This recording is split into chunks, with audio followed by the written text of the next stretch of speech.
S ಇನ್ನು Umashree madam ನಮ್ಮೊಂದಿಗೆ ಮಾತನಾಡ್ತಾರೆ, ಹಿರಿಯ ನಟಿ ಉಮಾಶ್ರೀ ಮೇಡಮ್. ಮೇಡಮ್ ನಮಸ್ತೆ. ನಮಸ್ಕಾರಮ್ಮ. ಉಮಾಶ್ರೀ ಅಮ್ಮ, ನಿಜಕ್ಕೂ ಕೂಡ ನಿಮ್ಮನ್ನ ಹೇಗೆ ನಾವು ಉಮಾಶ್ರೀ ಅಮ್ಮ ಅಂತೀವೋ, ಜಾನಕಮ್ಮನ ನಿಮ್ಮೆಲ್ಲರಿಗೂ ಕೂಡ ಅಮ್ಮ ಜಾನಕಮ್ಮ ನಮ್ಮೆಲ್ಲರಂತೇನೆ. ಜಾನಕಮ್ಮನನ್ನ ಇನ್ ಮುಂದೆ ನಾವು ನೋಡೋಕೆ, ಅವ್ರ ಜೊತೆ ಮಾತಾಡೋಕೆ, ಅವ್ರ ಹಾಡುಗಳನ್ನ ಕೇಳೋಕೆ ಸಿಗಲ್ಲ. ಅಂದ್ರೆ ಅವರು ಇದ್ದಾಗ ಯಾವ ರೀತಿ ಬರ್ಸ್ತೀರಮ್ಮ ಈ ನೋವನ್ನ ನೀವು? ಬಹಳ ನೋವಾಗತ್ತಮ್ಮ. ಯಾಕಂದ್ರೆ ಬಹುದಟ್ಟ ಎತ್ತರದ ಒಂದು ಶಿಖರ, ಮೇರು ಶಿಖರ. ಹೌದು ಅಮ್ಮ.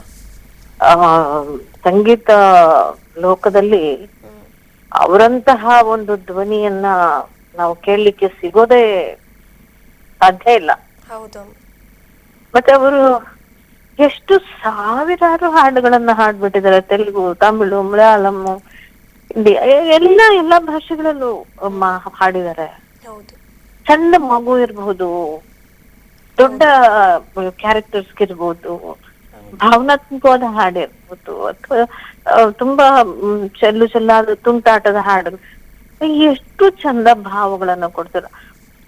ಅವರ ಹಾಡಿನಲ್ಲಿರೋ ಭಾವಗಳಿಗೆ ಕಲಾವಿದರು ಯಥಾವತ್ತಾಗಿ ಭಾವನೆಗಳು ಕೊಡೋದು ಕಷ್ಟ ಆಗುತ್ತೋ ಅಷ್ಟು ಆನಂದವಾಗಿ ಭಾವನೆಗಳನ್ನ ಕೊಡ್ತಿದ್ರು ಅವರ ದನಿಯಲ್ಲಿ. ಈಗ ಆ ತರ ನಮ್ಗೆ ಸಿಗೋದಿಲ್ಲಮ್ಮ.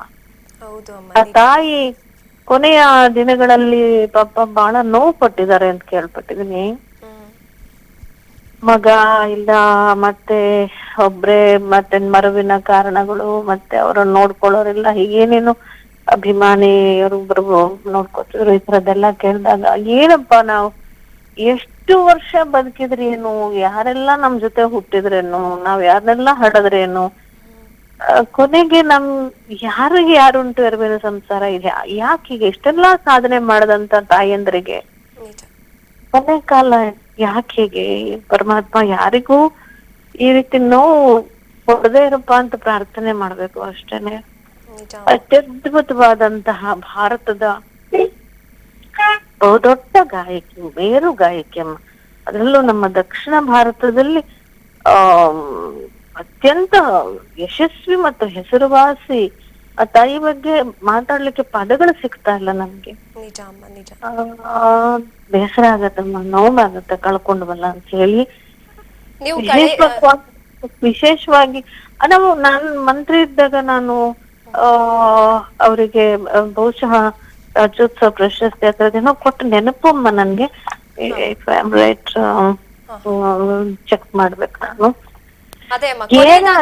ಎಷ್ಟೇ ಪ್ರಶಸ್ತಿಗಳು ಬಂದ್ರು, ಏನೇ ಪದವಿಗಳು ಬಂದ್ರು, ನಾವೆಷ್ಟೇ ಸಾಧನೆ ಮಾಡಿದ್ರು, ಎಷ್ಟೇ ಸಂಖ್ಯೆಗಳನ್ನ ನಾವು ಚಿತ್ರ ಮಾಡಿದ್ರು, ಹಾಡಿದ್ರು ಕೂಡ ಆ ಕೊನೆಯ ದಿನಗಳು ನಮ್ ಕಣ್ಮುಂದೆ ಅದನ್ನೆಲ್ಲ ನೋಡ್ತಿದ್ರೆ ನೋವಾಗತ್ತೆ. ಅದು ಒಂದು. ಆಮೇಲೆ ಇದೆಲ್ಲ ಒಂಥರ ಲೆಜೆಂಡ್ಸ್. ಇವ್ರುಗಳು ಹಾಡಿರೋ ಹಾಡುಗಳೆಲ್ಲನೂ ಕೂಡ ಈಗಿನ ಹೆಣ್ಮಕ್ಳು ಯಾರ್ಯಾರು ಬಂದು ಹಾಡ್ತಾ ಇದಾರೆ, ಅದೆಲ್ಲ ಅವರಿಗೆ ಒಂಥರ ಅದನ್ನ ನೋಡ್ಕೊಂಡೇ ಮುಂದುವರೆದು ಬೆಳೆದಿರ್ತಕ್ಕಂಥ ಮಕ್ಕಳು ಈಗ ಹಾಡ್ತಿರೋರು ಕೂಡ. ಲತಾ ಮಂಗೇಶ್ಕರ್ ಇರ್ಬೋದು, ಇವ್ರ ಹಿಂದೆ ಇದ್ದಂತ ಸುಶೀಲಮ್ಮ ಅವ್ರು ಇರ್ಬೋದು, ಇವ್ರು ಇರ್ಬೋದು, ಎಷ್ಟು ಒಳ್ಳೆ ಹಾಡುಗಾರಿಕೆಗಳ ಎಲ್ಲ, ಎಷ್ಟು ಕಾಂಪಿಟೇಷನ್ ಇರುವಂತ ಜಾಗದಲ್ಲಿ ನಿರಂತರವಾಗಿ ಅದೆಷ್ಟು ವರ್ಷಗಳ ಕಾಲ ಸಾವಿರಾರು ಹಾಡುಗಳನ್ನ ಹಾಡ್ಕೊಂಡು ಖುಷಿ ಕೊಟ್ಟಿದ್ದಾರೆ, ಸಂತೋಷ ಕೊಟ್ಟಿದ್ದಾರೆ ನಮ್ಗೆ ಎಲ್ರಿಗೂ. ಇವತ್ತಿಗೂ ಆ ಹಾಡುಗಳನ್ನ ಕೇಳಿದ್ರೆ ಆನಂದ ಆಗತ್ತಮ್ಮ ನಮ್ಗೆ. ನಮ್ಗೆ ಯಾವ ಇದು ಇಷ್ಟ ಅಲ್ಲ, ನಮ್ದನ್ನ ಕಾರಲ್ಲಿ ಹೋಗ್ತಾ ಇದ್ರ ಅಂತ ಹಾಡುಗಳೆಲ್ಲ ಕೇಳ್ತಾ ಹೋದಾಗೆಲ್ಲ ಆನಂದ ಆಗ್ತಾ ಇರುತ್ತೆ ಮನ್ಸಿಗೆ ನಮ್ಗೆ ಇವಾಗ್ಲೂ ಕೂಡ. ಹೌದಮ್ಮ. ಕೊನೆಯದಾಗಿ ನೀವು ಅವರನ್ನ ಭೇಟಿ ಮಾಡಿದ್ಯಾ ಅವಾಗ ಅಂತ ಹೇಳ್ತೀರಮ್ಮ? ಇಲ್ಲ ಅಮ್ಮ, ನಾನು ಭೇಟಿ ಆಗಿಲ್ಲ ಅಮ್ಮ. ಅವ್ರು ಸಿಗ್ತಾ ಇರ್ಲಿಲ್ಲ, ಅವ್ರೆಲ್ಲೋ ಮೈಸೂರಲ್ಲಿದ್ದಾರೆ, ಸಿಗಲ್ಲ, ಯಾರು ಬಿಡಲ್ಲ ಅಂತದೇನೋ ಹೇಳ್ತಿದ್ರು. ಆಗ್ಲಿಲ್ಲ ನಮ್ಗಳಿಗೆ ಹೋಗೋಕೆ.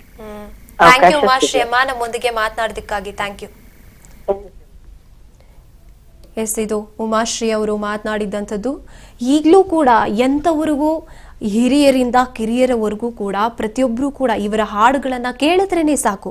ಇನ್ನು ಇವರು ವಾಯ್ಸ್ನಲ್ಲಿ ವರ್ಸಟಾಲಿಟಿ ಅಂತ ನಾವು ಏನು ಹೇಳ್ತೀವಿ, ಯಾರ ವಯಸ್ಸಿಗೂ ಬೇಕಾದರೂ ಇವರು ತಮ್ಮ ಧ್ವನಿಯನ್ನ ತಿರುಚುವಂಥ ಕಲೆ ಇರುವಂಥ ಗಾಯಕಿ ಇವರು. ಚಿಕ್ಕ ಮಗು ಹಾಗೆ ಹಾಡ್ತಾರೆ. ಚಿಕ್ಕ ಮಕ್ಕಳಿಗೆ ಅಂದ್ರೆ ಚಿಕ್ಕ ಮಕ್ಕಳು ಹಾಡುವಂತ ಹಾಡುಗಳಿಗೆ, ಈ ಎರಡು ಕನಸು ಸಿನಿಮಾದ ಹಾಡುಗಳಿಗಾಗಿರ್ಬೋದು, ಈ ರೀತಿಯಾಗಿ ಚಿಕ್ಕ ಮಕ್ಕಳಿಗೂ ಕೂಡ ತಮ್ಮ ಧ್ವನಿಯನ್ನ ತಿರುಚಿ ಚಿಕ್ಕ ಮಕ್ಕಳ ರೀತಿಯಲ್ಲಿ ಹಾಡುವಂತ ಕಲೆ. ಆ ಹಾಡನ್ನ ಕೇಳಿದಾಗ ಚಿಕ್ಕ ಮಗುನೇ ಹಾಡ್ತಾ ಇದೆ ಅಂತ ನಮ್ಗನ್ಸುತ್ತೆ, ಆದ್ರೆ ಆ ಹಿಂದೆ ಇರುವಂತ ಧ್ವನಿ ಜಾನಕಿ ಅಮ್ಮಂದು. ಈ ರೀತಿಯಾಗಿ, ಅಥವಾ ದೊಡ್ಡ ಇದುವರೆಗಿಂತ ಈಗ ನಾವು ಈಗ ತಾನೇ ಒಂದು ಹಾಡನ್ನ ಕೇಳಿದ್ವಿ, ಆ ಹಾಡಲ್ಲಿ ಅವರ ವಯಸ್ಸೆಷ್ಟು, ಆದರೆ ಅವರ ಧ್ವನಿಯನ್ನ ಕೇಳಿದಾಗ ಆ ವಯಸ್ಸಿಗೂ ಆ ಧ್ವನಿಗೂ ಎಲ್ಲಿಂದ ಎಲ್ಲಿ ವ್ಯತ್ಯಾಸ. ನಿಜಕ್ಕೂ ಕೂಡ ಇಂಥ ಕಲೆ ಇದ್ದಂಥದ್ದು ಕೊನೆಯ ಕ್ಷಣಗಳಲ್ಲಿ ಎಷ್ಟರ ಮಟ್ಟಿಗೆ ಅವರು ನೋವನ್ನು ತಿಂದಿದ್ರು ಅಂತ ಪ್ರತಿಯೊಬ್ಬರೂ ಕರೆ ಮಾಡಿದವರು ಹೇಳ್ತಾ ಇದ್ದಾರೆ. ಇಂಥ ಒಬ್ಬ ಸಾಧಕಿಗೆ ಇಂಥ ಅಂತ್ಯವಾಗ್ತಿದೆಯಲ್ಲ ಅಂತ ನೋವನ್ನು ಪಡ್ತಾರೆ.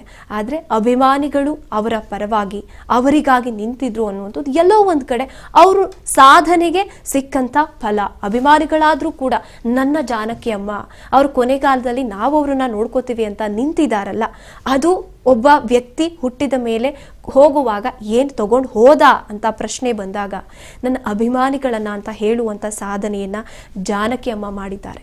ಇವತ್ತಿಗೂ ಪ್ರತಿಯೊಬ್ಬರು ಸ್ಫೂರ್ತಿ ನನಗೆ ಯಾರು ಸಂಗೀತ ಕ್ಷೇತ್ರಕ್ಕೆ ಬರೋದಕ್ಕೆ ಅಂತ ಯಾರಾದರೂ ಈ ಫೀಮೇಲ್ ಸಿಂಗರ್ಸ್ ಅಂತ ಹೇಳ್ತೀವಲ್ಲ, ಪ್ರತಿಯೊಬ್ಬರು ಕೂಡ ಟ್ರೈ ಮಾಡ್ತಾರೆ ಇಮಿಟೇಟ್ ಮಾಡೋಕ್ಕೆ. ಜಾನಕಿ ಅಮ್ಮ ಯಾವ ರೀತಿ ಹಾಡ್ತಾ ಇದ್ರು ಆ ರೀತಿ ನಾನು ಹಾಡ್ತೀನಿ ಅಂತ, ಅದನ್ನೇ ಒಂದು ದೊಡ್ಡ ಸಾಧನೆ ಅನ್ನೋ ರೀತಿಯಾಗಿ ಅವರು ಹಾಡೋದಕ್ಕೆ ಪ್ರಯತ್ನ ಪಡ್ತಾರೆ. ಇದೆಲ್ಲವೂ ಕೂಡ ಜಾನಕಿ ಅಮ್ಮ ಕೊಟ್ಟಂಥ ಕೊಡುಗೆ ನಮ್ಮ ಸಂಗೀತ ಕ್ಷೇತ್ರಕ್ಕೆ.